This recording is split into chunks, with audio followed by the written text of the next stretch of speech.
Maximus Decimus Meridius. I am your father. You like Huey Lewis on the news? Yes. And you're not sure about this, are you? You're gonna die, clown! What's the most you ever lost on a coin toss? Sir? The most you ever lost on a coin toss. Call it. Whose motorcycle is this? It's a chopper, baby. Whose chopper is this? Zed's. Who's Zed? Zed's dead, baby. Bring out today! This is a tasty burger. Yippee-ki-yay, motherfucker. Louis, I think this is the beginning of a beautiful friendship. Wait a minute. You ain't heard nothing yet. Welcome to the fucking show. Hello, welcome back to See What Sticks, a podcast about everything and nothing. I'm Russell. I'm Altaf. So this is the second attempt of this episode. The last time we did it, there were some technical difficulties, and the episode did not record properly. It sucked because we had like a really cool conversation, like for a good hour. Like it was, and then it just cut off, and then we realized it was only 5 minutes, but it was still a cool conversation. Yeah, it was. It was a really good conversation. So you said you have a topic for this week. Yeah, man. I mean, we had one topic, but then I didn't think on my side I didn't get around to preparing for it. So I thought of something. We have some cool movies coming out this month. I mean, like we had Incredibles 2 is coming out this week. I think June 15th, which I'm excited for. It's been like 13 years. And then we have Jurassic World Fallen Kingdom coming out June 22nd, which is actually what I talk about. So like, I think what I wanted to discuss with you is I want to know your thoughts on this. There's this like, whenever I talk about the type of movies like Jurassic World, like I didn't like the first one. But like whenever I say that, I get this weird response where people always tell me, it's just like, you know, it was a fun movie. You know what I mean? It was fun. That's what I want. And I'm just like, so like for a person like me, I don't know, maybe it sounds pretentious. Or, yeah, maybe I'm just wrong, but like, I don't know. I feel like there's just this complacency of just like, you know, it doesn't have to be great as long as it's fun. It doesn't have to be good as long as it's, and there's like this. And it's just, I think it's this epidemic of just like these movies that are just okay, that you see one time and you're good with. I think Solo was a prime example of that. Like I thought it was fine, but like Solo, Star Wars was a prime example of that. And I just want to know your thoughts about that. I didn't see Solo for the exact reason that you're talking about, because people are just like, oh, it's fun. It's like a romp.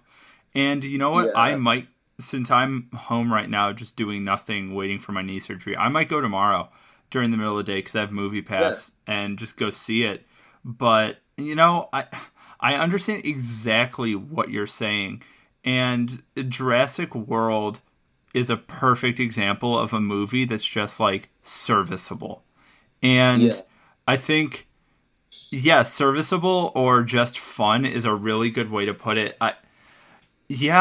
There are movies that I think I saw Jurassic World once. And it's cool. I was like, I'm like, it's cool. I enjoyed it for what it was, but I don't think I'll ever go back. And a lot of what made the movie so cool or made it appealing when I first saw it isn't appealing anymore. And I mean, Vincent D'Onofrio in it as the bad guy is cool. Chris Pratt's cool. Bryce Dallas Howard is cool. Like, whatever. It is what it is. But it's more of like a nostalgia trip. And it's more of just it's like a roller coaster. It's better the first time around. After you do it once or see it once, you're like, okay, it's cool, but yeah. Because you get it, you get the gist of it. You know what's going to go on, and like, there's nothing really more to it. I think I don't expect perfect movies all the time, but I expect something to like stick with you after I leave. Like after I leave a theater, I expect something to stick with me, and that's all I want. You know, if the movie does that, then it has its desired effect. I mean, like, so like I'm actually looking at this right now as we speak. I typed this up. There is for anybody who's listening, you guys, I don't know if you know, Russell, but there's this channel that's pretty popular. It's called Nerd Writer. Have you heard of it? Yeah. Okay, cool. It's a very popular video essay channel, and like there's a lot of video essays out there now, just because it's like a fun, everyone's kind of doing it. But Yeah. Nerdwriter is like, oh, you good? No, yeah, I'm totally fine. I'm just like messing with stuff on here. Oh, okay, cool. So Nerdwriter is like I would consider the upper echelon of just like great, well researched. Because he does stuff like once every 2 months. I think Nerdwriter and Vsauce, maybe Alt Shift X. There's like Cold Fusion. There's a few that are up there. Out there. Every Frame of Painting used to be a great one. But he hasn't done anything in like a year. Oh, which I'll get to that actually, because like he talked about it. But so there's a video essay that this guy released a year ago, Nerdwriter released, called "The Epidemic of Passable Movies," and it's great because like literally the thumbnail is Jurassic World, and it has a text over it called "The Epidemic of Passable Movies," and what he talks about is literally he talks about how like there's bad movies which we all hate and we love to talk about, we love to rant about, and they're obviously bad. And then there's these great movies that we see, like Arrival, or like movies that you go in the theater and you see and you're just gobsmacked by stuff like that could happen. But he was saying that the real problem is passable movies, stuff that like we're just letting slide by just because it was all right. And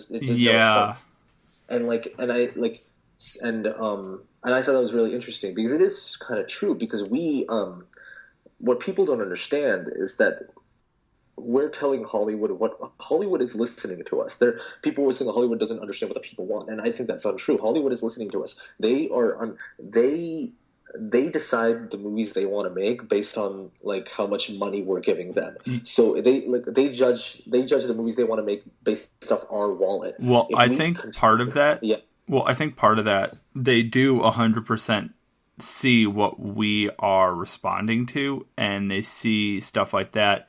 But then again, there's movies like, I'm not going to talk smack about any movie here, but like Jumanji, the reboot remake thing, that made like a gajillion dollars. And I sometimes I think Hollywood, they listen, but are they getting the right message from what we're saying? Because so like you could use Marvel and DC. Marvel has, in general, done pretty well with listening to their audience. They've adapted where they needed to. They've kind of gotten rid of most of the silly villains. They've done things. But then you see that, and you see DC trying to do the same thing, but they're listening to the wrong things that we're saying. They're listening to certain aspects but avoiding other things, and they're getting the wrong impression. Like, here'd be a perfect example. It'd be like if they made a cat type character,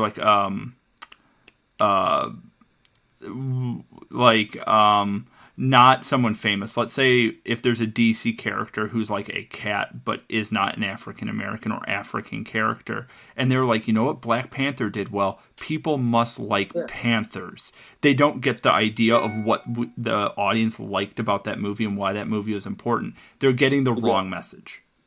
Yeah, no, exactly. But like I think it goes both ways, because I personally feel as though we all paid to go see Jumanji, and like we all paid to go see like Jurassic World. When it first came out, it was the highest grossing movie of the entire summer and broke every single record out there, because people not only went to see it one time, but people went to see it again. People recommended to their friends because it was a Jurassic World. I mean, listen, if you guys liked it, that's fine. If the people listening liked it, that's fine. I didn't, but you have to admit that it was the biggest like nostalgia trip movie ever. Just the way they use the music and the old truck, and like I think a big part of it, I know, like that, and like everybody went to go see it.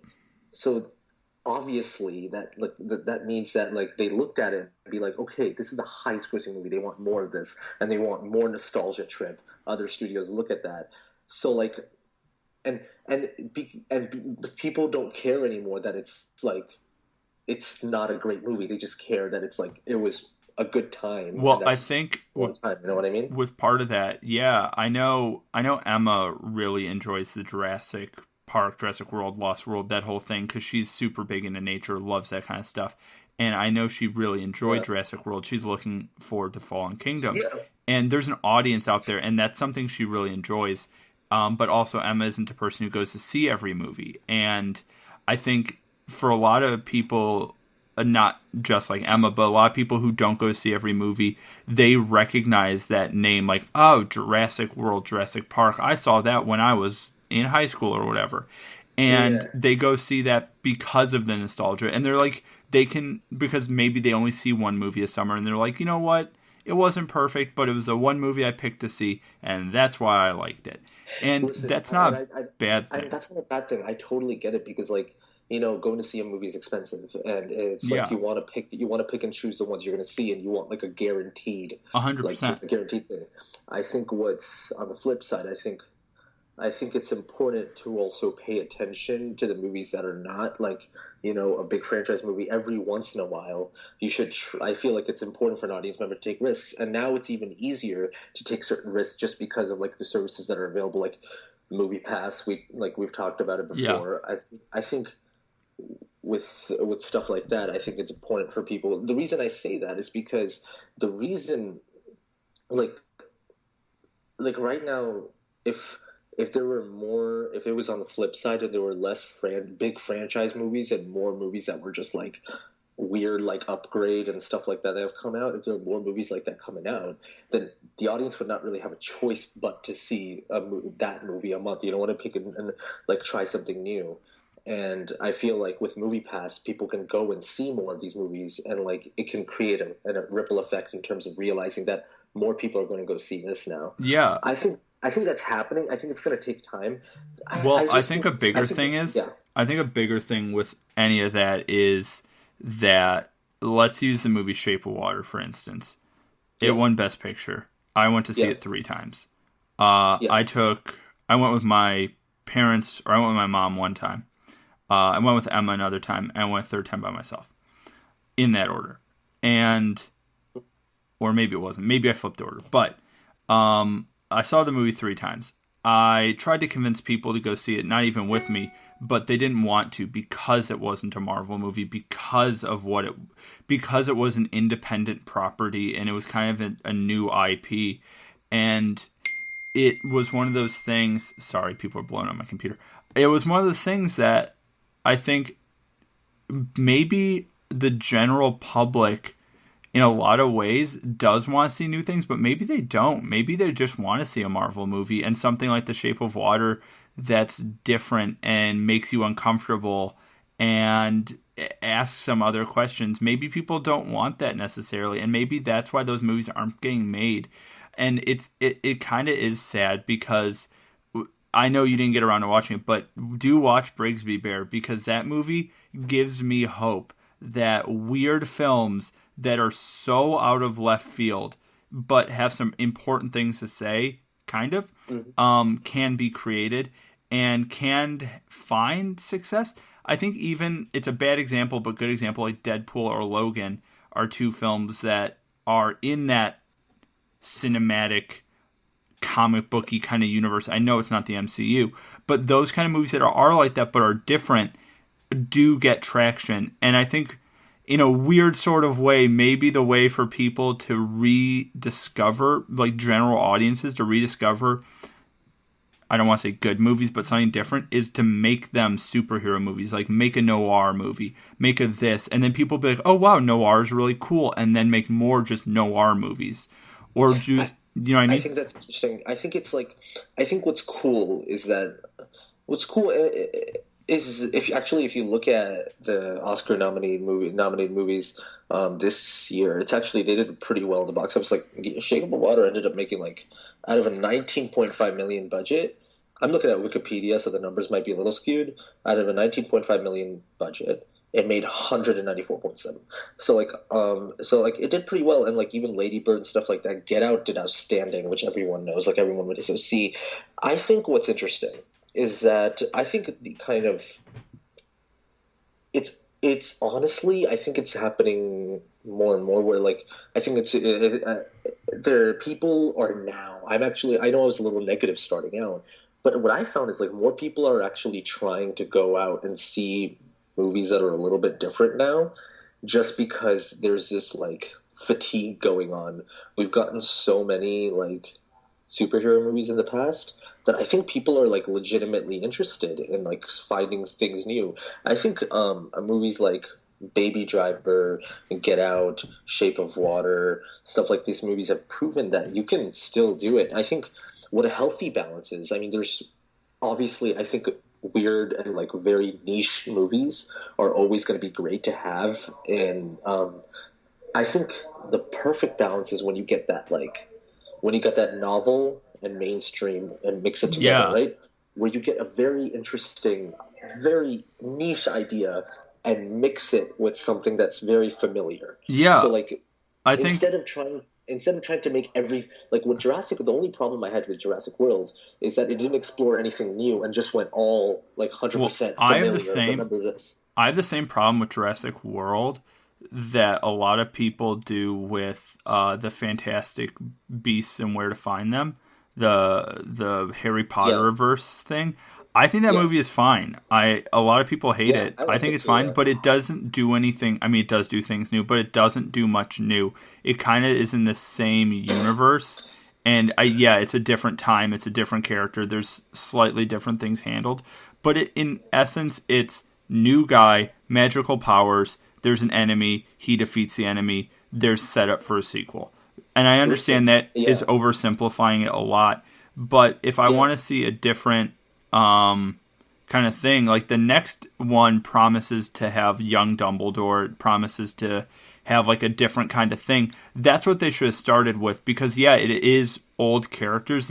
It's less it's not a new characters, which I know some people want, but if you open the franchise with like a prequel like that and then go way far from that, because I know that J.K. Rowling has said Dumbledore's gay. And I don't know if they're going to show that in the movie, but if they did, that's treading something new, and that's adding something to like that universe and that mythos. See, here's what I believe is I don't think like in terms of if we're talking about specific franchise things, if we want something new, I don't think that means 100% new. I don't think that, for me, that's not what it means. I don't think it means that like the good version of it is not like I want everything to be new. There's not to be anything familiar in there. Every single character is new and storyline new. If you look at if you look at the Indiana Jones series, it's literally every movie's.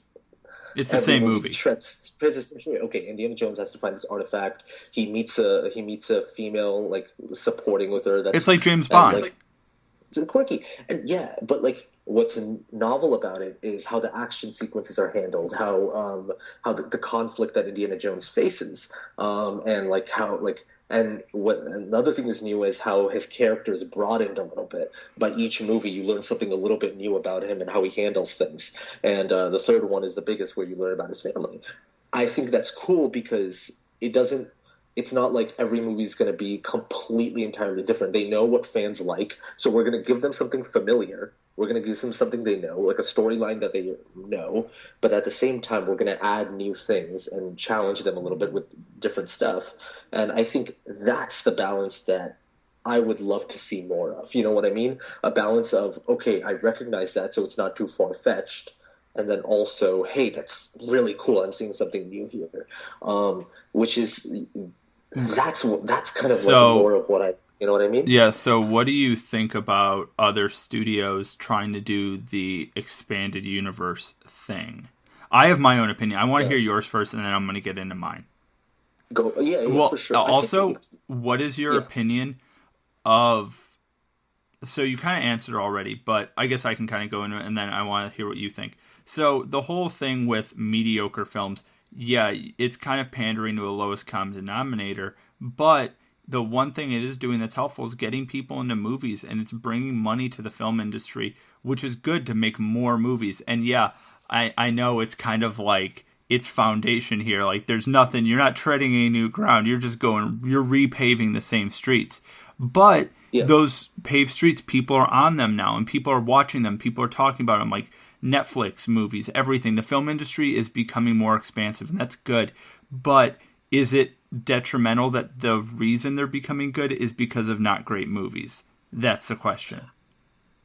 Okay, so here's my answer to that. I think it's like it's it's not. I guess I'm thinking about, if you want to talk about specific business terms, there's only like, if the only movies that are existing are all these passable movies that are coming out are not movies that like are all movies from specific franchises. Like these movies, like if a passable movie comes out that's like kind of like a new concept or like something that we haven't seen before, then I would be kind of okay with it. Would be because I'm just like, oh, it's, you know, whatever. It was a miss. It didn't work. You know what I mean? Like there's type of movies that like that just don't work that are original as well. Like, you know, all original movies aren't great. But like I give it kind of just like, it didn't work. It's fine. You know, whatever. I didn't like it.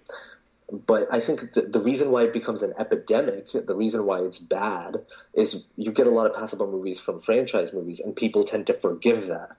You know what I mean? Which forgiving that means we get just franchise movies, because that becomes the majority of the movies we get. I think that hurts the industry, because that doesn't allow us to that doesn't allow the industry to grow at all. Like doesn't allow people it just doesn't like. That if that's all we're getting, we're not progressing. What about what about Netflix and Hulu and the streaming services that are doing different things? Okay, so that's really cool, right? Like, so Netflix. I mean, I think Amazon Prime. I think Amazon Prime, Netflix, Hulu. I think they're coming out with movies that are like really new and everything. But there's some, but like, you know, like I feel like there's so much potential for movies that still could be seen in theaters that introduce that perfect balance. You know what I mean? But the problem is that like we're going to be stuck with a smaller screen just because we're not going to get to see it in a bigger screen.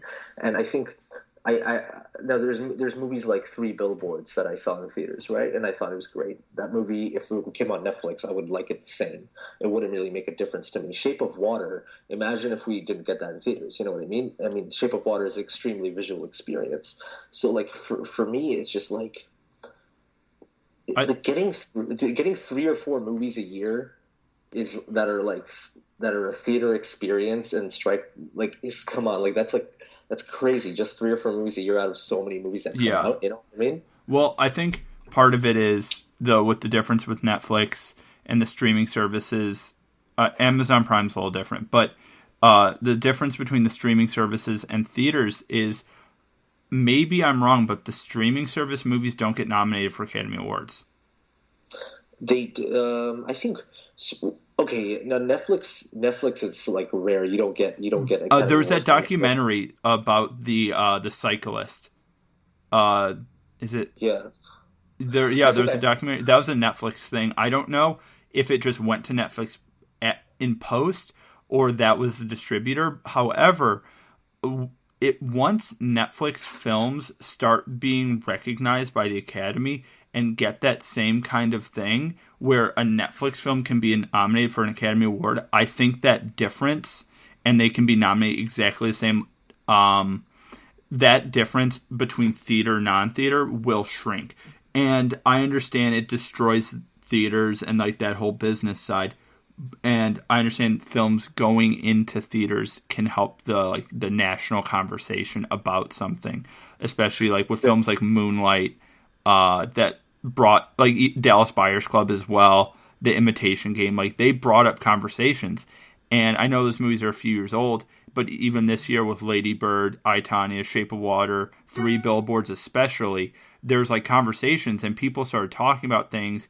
And I know this year was strange with what happened in Hollywood, not getting too into it, but things are changing, and maybe because of these things changing, people high up aren't there anymore, and the film industry will now get that trickle down where maybe this whole last 10 years or whatever of average movies may start changing. Maybe those average movies like the Jurassic Worlds will go to Netflix, and other films that are like these gems that you might find on Netflix and Hulu will go there. Maybe there'll be a flip-flop.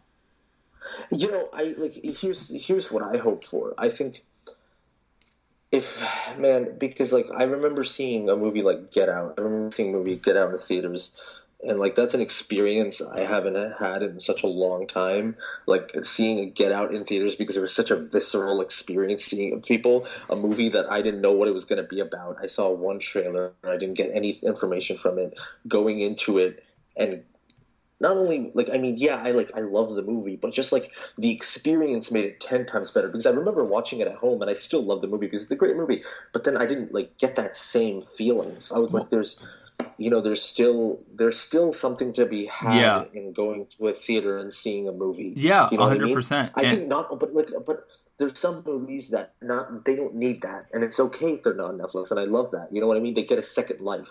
Like I think that's fucking awesome because it used to just be home that used to be on demand or VOD, but now it's like on Netflix and stuff like that. I think what's working really well though, like I think what I like the streaming service that I like is Amazon Prime because what they do is very interesting. So Amazon Prime, if they're distributing and they're putting their movie on their platform, they'll give the first couple of months for the movie to go in theaters.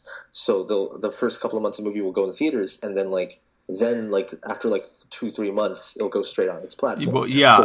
So the famous example of that is Manchester by the Sea. Yeah, that was the big one to do, and then Big Sick was afterwards. Big Sick did the same thing, yeah.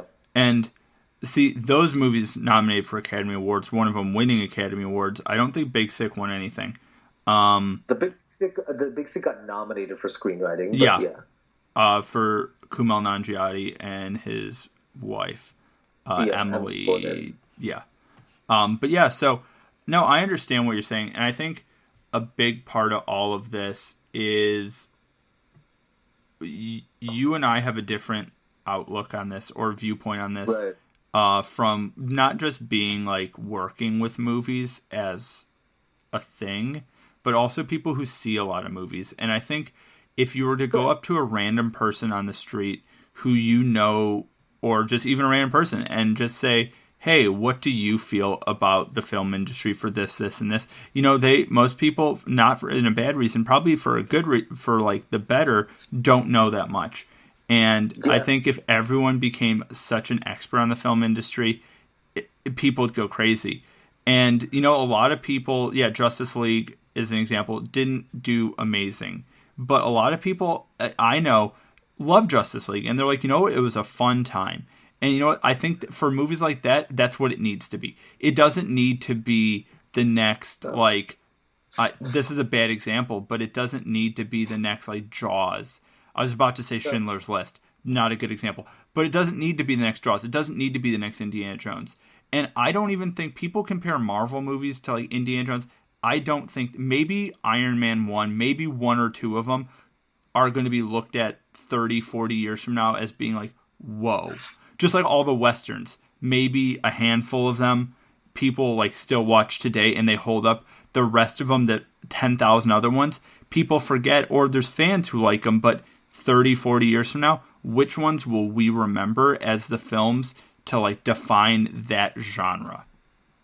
See, here's my 2 cents on that. I think it's not anybody's for the general public. I'm not trying to create a divide because I'm not some higher up on this, but I think for people who are not wanting to get involved in the industry or not interested in that kind of thing and just go Friday night with their girlfriend to go see a movie as a regular casual entertainment thing, I don't think it's their job to know anything about the industry. It's cool that they don't know because why should they care about that? They shouldn't know about that because it's unnecessary.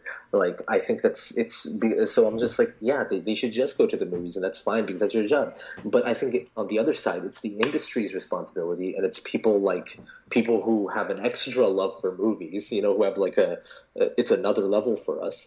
I think it's our responsibility and the industry's responsibility to supply them with more stuff that's not just passable. You know what I mean? Yeah. It's okay to get a movie every now and then that's just okay and it's a fun time, like a Jumanji, that people go to and have fun with, and it's fine.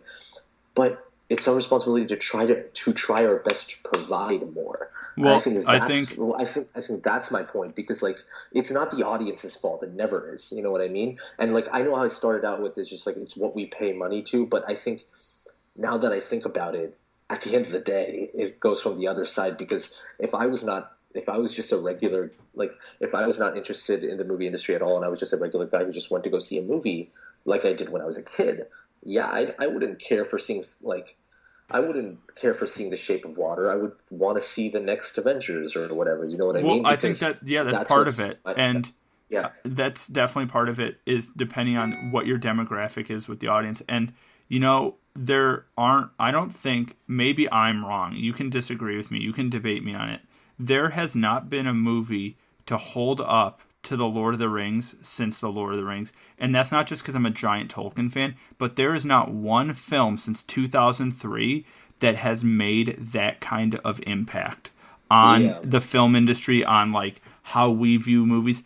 It maybe for me because it was, you know how like people say when I first saw Star Wars in 1977, when I first saw Jaws, when I first saw whatever, and I thought, oh my God, you can do that. You can make something not real into something real with magic.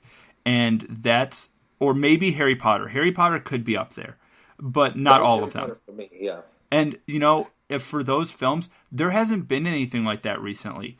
And no, it's a once in a like a decade or like more than a decade type of thing where that happens. I think Harry Potter is a good example of one that did do that, but I don't think there's 8 Harry Potter films, 7 books, 8 films.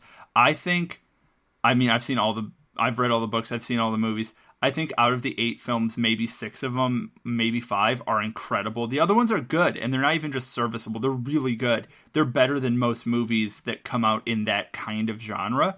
I know what you mean, though, yeah. But I think with something like Lord of the Rings or the original Star Wars trilogy, not the prequels, not these ones now, but the originals and like the original Harry Potter and maybe a few others like Gladiator and some other ones like that, maybe the original Pirates of the Caribbean as well. There hasn't been many other movies to really like make people like take a step back and like, oh my God, you can do this. Because like the Star Wars, the Disney Star Wars movies, yeah, they're good. Force Awakens, Rogue One, Last Jedi. I haven't seen Solo yet, but they're cool, and I've seen them in theaters, but I don't give much of a damn about them afterwards. But Lord of the Rings, I'll watch today and I'll cry, and I'll watch Harry Potter and I'll like be like, wow, this is incredible. Or Star Wars from the 70s, and which is So here's the thing though, like I think those type of movies, I think that impact only happens a couple of times. I think it's hard to do that a lot,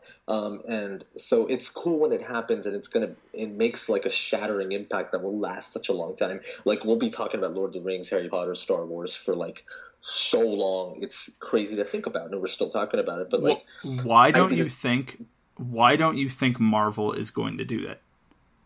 Well, because the way they make their movies is not like that. The way they make their movies is like a very expensive TV show. That's how they make their movies. Mm-hmm. So I think the reason why, it's for me, it's fine that these we don't get that many super impactful movies. I think we should just get better movies, that are not like past. That's my whole point of it. But here's the thing: I think the reason why I feel this is a fun conversation, because I always like talking about just like how there's certain things that just fucking shatter like the culture. But like I think the reason why the 70s and 80s Star Wars, the reason why Harry Potter and Lord of the Rings work is because they made those movies. They made those movies with like so much tunnel vision and focus. And it was never about like an expanded universe. It was never about like, let's do this and try this and set up this. It was more about just like, let's focus on one thing. Those movies are clearly a labor of love. I think one of the best examples is in the original Lord of the Rings trilogy, where they made all that chainmail out of like those gaskets, and it was just like 2 dudes sitting in a room for like 2 years just making chainmail. Or like on the inside of Theoden's shield, there was like writing on the inside. The audience never saw it, but the actor playing Theoden saw it, and it got him in character. I think Game of Thrones does a little bit of that. They touch on it, but they don't go as far as Peter Jackson did with the original Lord of the Rings. The Hobbit movies are trash, though. Yeah, and I mean, because here's the thing, though, because I think that's what's so cool. But even like, dude, if you look at Harry Potter as a franchise, like as a whole, for me, like that franchise, it never feels like what the definition of a franchise is today. Because that movie was so focused on just making the next best Harry Potter movie. Well, like that's what I was focused on. Like it was just like let's look at the story and see what the best story we can tell with this by providing an enhanced visual. Yeah, and like that's not just a book. And Lord of the Rings, man, like Lord of the Rings is the perfect example. Just because if you watch 3 of the movies, it feels like if you watch this trilogy, it literally feels like one big movie because it feels like so focused. I think I don't really have a name for it, but maybe you could call it like original trilogy syndrome or Lord of the Rings syndrome, where if you played all 3 movies and just got rid of the ending credits in each one and just had the last scene of one movie and then had the opening crawl of the next movie, or Lord of the Rings, you do the same thing, or Harry Potter, you do the same thing, or you just put a title card that says 1 year later or whatever, you legitimately could sit there and watch all the Harry Potter movies for like 18 hours or whatever, all the Star Wars movies for like 10 hours, all Lord of the Rings for like 13 hours. You can watch those because it's one continuous story. And yeah, the Marvel movies are one continuous story, but not really. And I think that like cheapens them. I mean, they're cool movies, and I'll go back and watch Thor Ragnarok again, or I'll watch Black Panther again, or Civil War, or whatever. But they don't hold that same kind of like kaboom. And maybe it's just because 80% of the movie is CGI. And a lot of Lord of the Rings, a lot of Star Wars, and a lot of Harry Potter is CGI. But it's like Mad Max, where the CGI, talking about, I think it's Nerdwriter, I'm not sure which video essay it is, but they talk about why CGI actually doesn't suck if it's used properly. And I think those movies, it's less is more. It's all like the miniatures. It's all the things that are real. And they make the movie feel real, and they make it feel real to you. But in Marvel, cool. That's awesome that Thanos blew up a ship. None of that is real. It's like Avatar. That's why it doesn't hold anything to me. Yeah, it's cool when you watch it, but am I going to go back? No, because but like that's the thing though. It was such like, it's literally all about, because the way Marvel makes their movies is literally just like they make an expensive TV show, and that's how it works. And I love the Marvel movies. I'm a fan, but it's what you said. It's like they each feel like such different entities, and they don't. It's so not that, like, even like entities are the same. Like even like the first Iron Man to the third Iron Man, like they don't feel like they're not cohesive. Actual trilogy, but like, man, if you look at like, I don't know, man. If even in like Star Wars, it's like the same thing. If you look at New Hope to like Return to the Jedi, it's literally, if you added like the timestamps of this many years later, or this year later, it would work as one story. Dude, Harry Potter was 8 movies, and it still feels like one story. I don't like the prequels. I think they're kind of dumb and they're silly. Yeah. But you know what? I grew up watching those. There's a place in my heart where I'm like, you know what? I went to see all those in the theaters, whatever. Yeah, but those movies as well, if you just look at them for what they are, they do flow. They are a trilogy, and they do go from point A to point B to point C. And yeah, you can laugh at Jar Jar Binks and like the weirdness of those films and just like midichlorians, but they do work as a trilogy. And a lot of the Marvel movies, like you said, Thor 1, Thor the Dark World, and Ragnarok, those might as well be 3 different characters. And dude, yeah, and it's like, because that's the thing though, like even like it or not, like I don't like the prequels like half the universe, but like the prequel trilogy is a trilogy, you know what I mean? Like I think that's what's interesting about, like, okay, so here's another example of a trilogy that was not that great, but if you really look at it, it tried, you know what I mean? Mm-hmm. It feels like an actual thing. Like it tried to do something. Like if you look at Hunger Games, right? So like Hunger Games, the first. Wait, how many of those movies are there? I think I've only seen a few of them. I know I haven't seen all of them. Oh, there's 4 movies. That's it. Because there was only like 3. They made Mockingjay into 2 parts. That's why there's 4 movies. But it was so the trilogy, the movies weren't amazing. Like I liked the first one. The second one was okay, and Mockingjay was trash. And this is my opinion. Now, but what I feel was cool, looking back on a conversation about him, it still felt like one contained story. You know what I mean? It didn't try to like. It was what it was. Actually, on that, I have a question for you. Go ahead. Not to this does go out to a public audience, so I don't want to talk any smack. or too much smack. What is your opinion of Jennifer Lawrence? Jennifer Lawrence, I don't hate her. I don't hate her like everyone hates her. I think she's actually like the movies that she does recently. I'm not a huge fan of, but personally, man, I think she's like very fearless as an actress. I think she kind of like she's not scared to go into a role that can be a little bit like it can be very controversial, and like she's done like a lot of cool. Like I think she's definitely like a talented actress. The movies she's done like in the past couple of years haven't been my favorite, but man, I loved her in American Hustle. I loved her. I'm looking at her filmography. I loved her in Silver Linings. I mean, I personally think she was great in the Hunger Games movie, even though her character was one-toned. I thought she was great. So, but like, I don't hate her. So on that note, I'm gonna say some controversial stuff right now. Buckle up. I think Jennifer Lawrence is quite a good actress. I think she's very talented. I think a lot of stuff she says as well is pretty important. She's like very empowering to other women, and she's kind of like don't take shit from no one kind of person. I think that's important. However, her whole shtick about you can eat pizza and be fit. Stop. You have a team of trainers. Don't like I get what you're trying to do, the whole humble thing. Stop humble bragging. Come on. The other thing is, I'm going to be honest, I don't like the David O. Russell movies. I don't like Silver Linings. I don't like American Hustle. I think those movies are both so and I know that's such a controversial and such an unpopular opinion, but those movies are the cinematic equivalent of a Hallmark card for me, and it's like yeah, it is very sentimental. Yeah, I'm like, wait. What do you think about, before you continue? But what do you think about The Fighter? You know, I actually genuinely like that movie.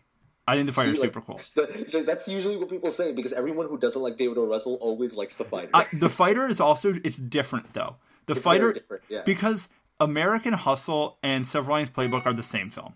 And you can, like, throw 1,000 things at me because a bunch of my friends have and a bunch of people in, like, film classes have. And they're like, they're not. They're different because of this, this, and this. And I'm like, no, they're essentially the same.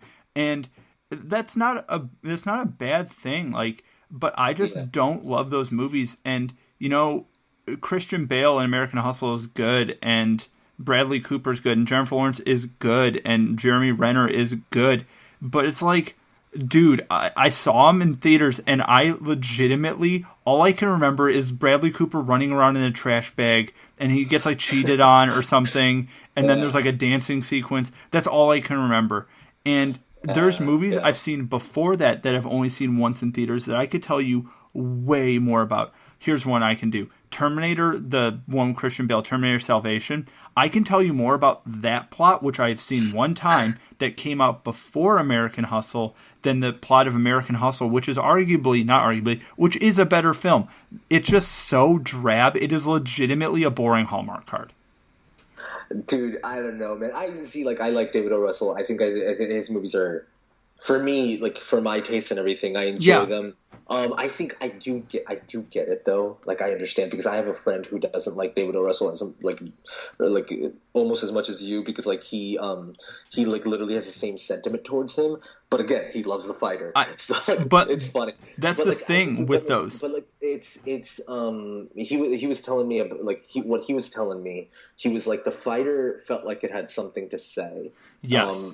But like the other movies don't really feel the same, and I don't quite agree, but like I get it, I understand. You know what I mean? It's not the cup of tea for everyone. You know. My thing is with those films, I'm not going to talk smack about David O. Russell as a director or anything because he's an incredibly talented person, made a very cohesive, very well liked film, and you know what he does? He makes films a billion times better than I ever could, kind of thing, especially right now, and.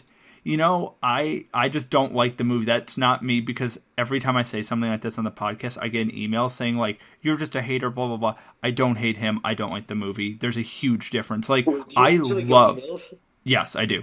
I love Guillermo del Toro. I don't like the movie Cronos. I loved Guillermo del Toro.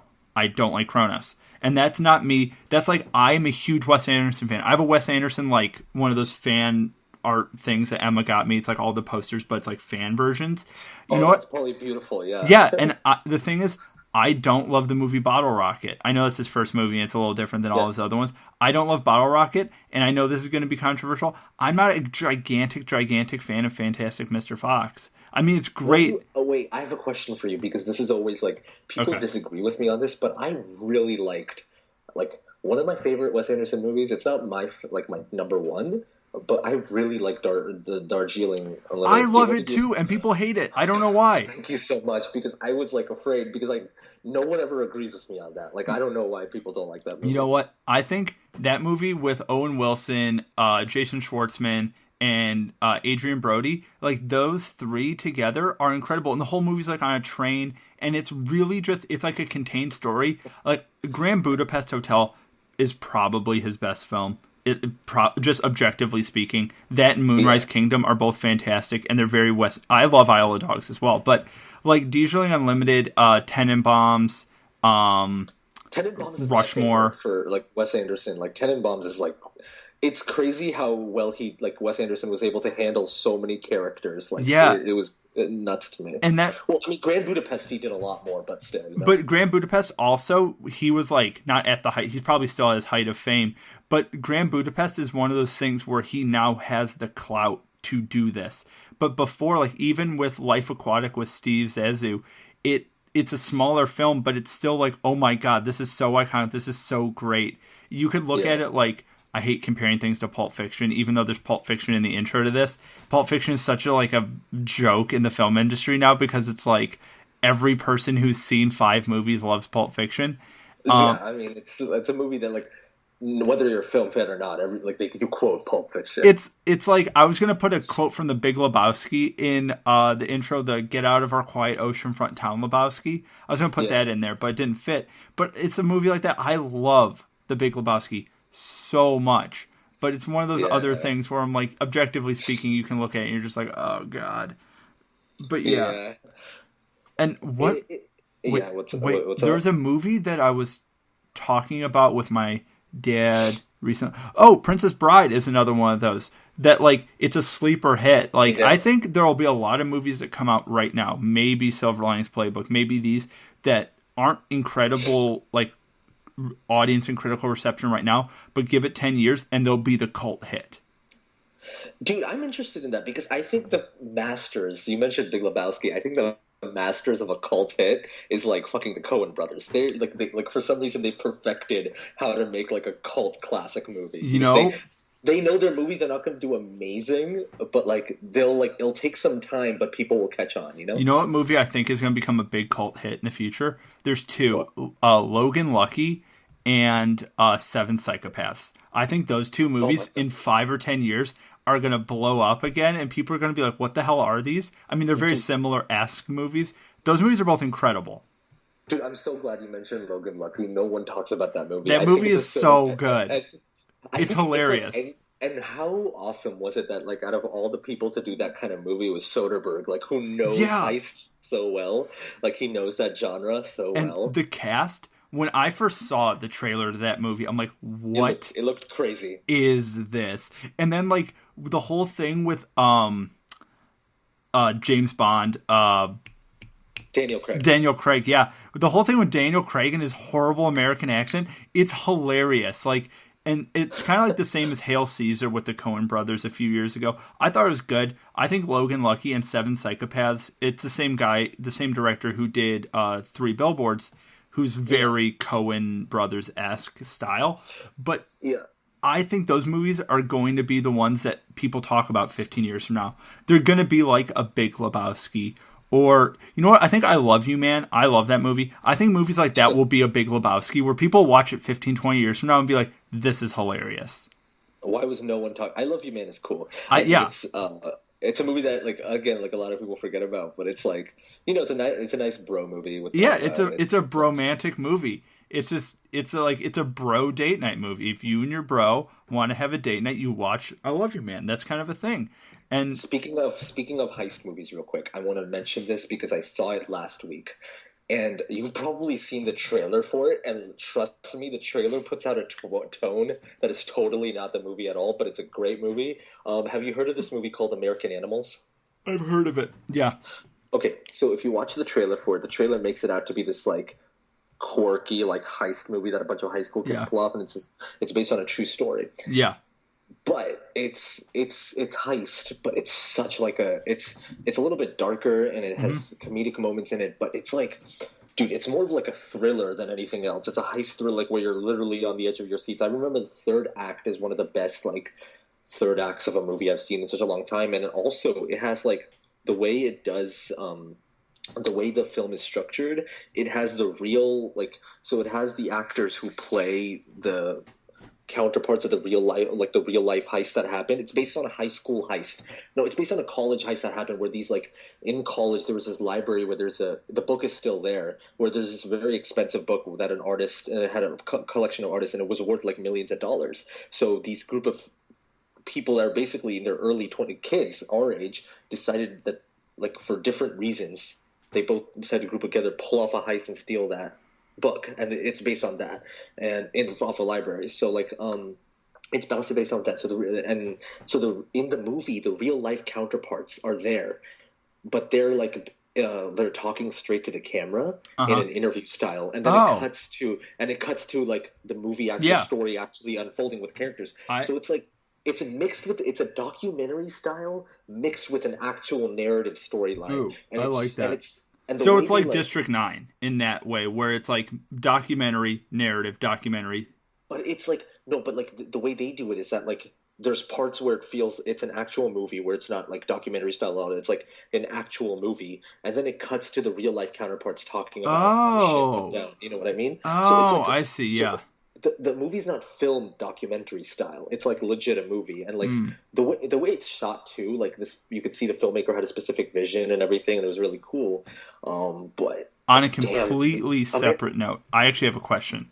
So you know how everything right now is being adapted into a movie? Like there's the Emoji Movie, which is hot trash. They're doing like all these crazy things.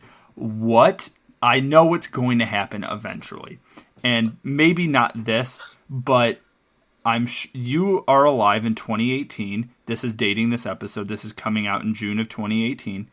What do you think the Fortnite movie is going to be like? Because you know it's going to happen. I know, dude. I was talking about this with a friend the other day. It's going to be like dumb Hunger Games. Because that's what the game is. Dude, I hope they make an animated version that they just make fun of themselves, sort of like the Lego movie did. It would be like, super funny to do a comedy. Dude, they should just do a comedy. They shouldn't take themselves seriously. The reason why I don't play it, but I watch a lot of people play it. Like I watch my roommates play it a lot, and the reason why I'm so interested in that game because the game does a lot of wacky shit. Like you can distract another player by throwing a disco grenade, and they start dancing, and then you can shoot them right afterwards. Like the movie wouldn't work if they just did it like a self-serious teenage drama. See, you know what I mean? Like a game like that. I mean. I'm going to be honest right now, talk a little bit about... I don't ever play video games. I just not. I don't either. But I do... I don't even have them on my computer. I have them on my phone. That's how little I play video games. But I play PUBG a lot more than Fortnite just because Fortnite aggravates the shit out of me and I'm not good at it. And PUBG is way easier to get good at. That's just my thing. But I you know what? Those video game movies, something like Fortnite or something like a comedic style game could break that whole shitty video game curse. Where you need to have a self-referential kind of movie where you're just like, yeah, I get it. You have to do it like Deadpool. You have to be like, I know exactly what I am, and I have to laugh about it. Like, if you take it seriously, even Warcraft was okay, or Assassin's Creed was, it was very serviceable, but if you make it a joke, that's how you get them. I think I totally agree. I think like they literally, if they're gonna do this, they gotta like fucking make fun of themselves because if they make it like a young adult like drama thriller for Fortnite, a gritty reboot, no. Fucking be try. There's one video game movie that like I liked. You know what I mean? That I was like, shit, this is like actually good, and it didn't like I legitimately like the new Tomb Raider. I saw it in theaters I legitimately liked it a lot. I thought the action sequences were done so well. I thought like Alicia Vikander is always great. Like she's like she's a great actress that not a lot of people focus on, but like she was fucking amazing in that movie. Like I legitimately enjoyed that movie like a lot. So, Yeah. like but like I guess a lot of people didn't like it as much as I did, but like I thought that was like a video game movie that like fucking did it. You know what I mean? Like Yeah. It was very apparently I didn't play the original Tomb Raider, but a lot of people say that it was very faithful. Yeah, it's like the reboot. It's like the one that came out in like 2015 or the whatever. One with Angelina Jolie, and a lot of people like the one with Angelina Jolie now, just because it's very it's silly so and campy and weird. But a lot of people say that like that original like Tomb Raider movie with Angelina Jolie was kind of the last 90s movie, like the last like campy 90s movie, because it came out like it came out closer to like I think 9/11 to get a little bit dark. It came out closer to 9/11, and then after 9/11, like they started like a lot of movies and studios started taking more paying attention to like let's not make violence that like campy. You know what I mean? Let's try to make it a little bit more gritty. Yeah, you can look at movies. I think an interesting way to look at if you want to talk about unfortunately 9/11, like the movie Kingdom of Heaven is so clearly a response to 9/11, and like it's kind of like it's blinding how like obvious it is. And I mean that's not like necessarily a bad thing, a good thing, it's whatever, but like a lot of films since 9/11 do that, and I'm like, okay, I understand it's important, it's part of like our culture now, it's part of our universe now, but can we just go back to like simpler things and have a dumb campy movie like that? And that's not even looking for lowest common denominator, making something like Jurassic World where you're trying to make it really good but it's not. Just make something goofy like Deadpool. Like it's make something goofy and weird like Brigsby Bear, watch it, but it's something like that. It's just like, that was cool, I like that, and then you walk away and you show a friend in 6 weeks. That's what that is. I think Deadpool's a perfect example of what we were talking about towards the beginning of the podcast, which is basically like it gives the audience something familiar, which is the superhero genre. So like immediately people are going to go see this in the theaters because it's a superhero movie. But then it like fucking like fucks with you just because it's so wacky and so outlandish that like it gives you something new at the end of the day too. So I agree, man. You know what you should watch if you haven't seen it? We've probably talked about it before. I know I've talked about it on the podcast. Next time you come on, here's your assignment. You got to watch Brigsby Bear, and you got to watch the show on Netflix, Big Mouth. Oh, dude, I love Big. Okay, cool. I'm glad you've seen that. I've seen Big Mouth, yeah. Okay, yeah, but you got to watch Brigsby. It's so crazy. You got to watch Brigsby Bear for the next time you come on because, you gotta. Oh, also, this is just a thing for listeners and people and you. So the episodes that we're recording right now are going to come out on Wednesdays, and then the Emma Russell episodes are probably come out on weekends, so it's going to be 2 a week, is what I'm going to try to do. You're going to do 2 a week now? Yeah, you know why? Because I have literally nothing else on my schedule because I'm waiting for my knee. I'm literally like doing like stuff for my parents because I'm sitting at home legitimately not able to walk and able to record. Like I'm actually recording another podcast as well today. Just because. Yeah. I love it. Yeah, no, this thing is like I can just like backlog, like if I wanted to, I could just record like 15 different podcasts today and just sit at my computer and just do so many, just change topics, and just like backlog them and then just release them when I want to, because these ones like this don't date themselves. And it's not like we're talking about anything new, and it's something that's relevant and something that people who are interested in the film industry or interested in the way we think about something might enjoy. But yeah, that's just a little aside for that, just so you know when this is coming out and other people know when it's coming out. Sorry, I turned my head, and I know the microphone is very, very, very sensitive if I'm not talking directly into it. But no, dude, you're good. But like, I do have to head out now. Okay. But I want to ask you, very quickly, have you seen Hereditary yet? I have not. Okay. So, like, you've probably heard a bunch of things about it just because it's been on, everyone's talking about it right now. I think, so for the people listening, I just want to say a quick thing, and for you too, go see Hereditary in theaters. I think horror is a perfect excuse to go see a movie in theaters just because it's such an audience experience. But just a quick warning, it's not like a type of horror movie where it's like, oh, this is like a quiet place horror, like, or a Get Out horror, where it's like hey, that was so thrilling and scary, and then like you have fun with it, and you like Hereditary is it's one of those creepy. like You'll you'll think about it. You'll have like trouble. Like, it's like the Babadook where I had to check my closets and under my bed for 6 months afterwards because I'm like, oh no, this is real now. The stuff that they do with lighting and in this movie and stuff with lighting and everything, the way they like show certain stuff, it'll like when you're like in your bed sleeping, you'll be looking around in the corner just because there's this shot without spoilers.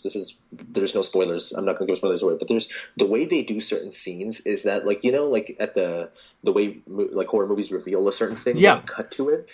The way this movie does it is that you'll see a character like looking away or like thinking about something, and like it'll be like sort of a dimly lit room, and at the corner, at the edge of the frame, you'll see something, but like you really have to look closely. That's the Babadook does it the same way. It's in plain sight the whole time.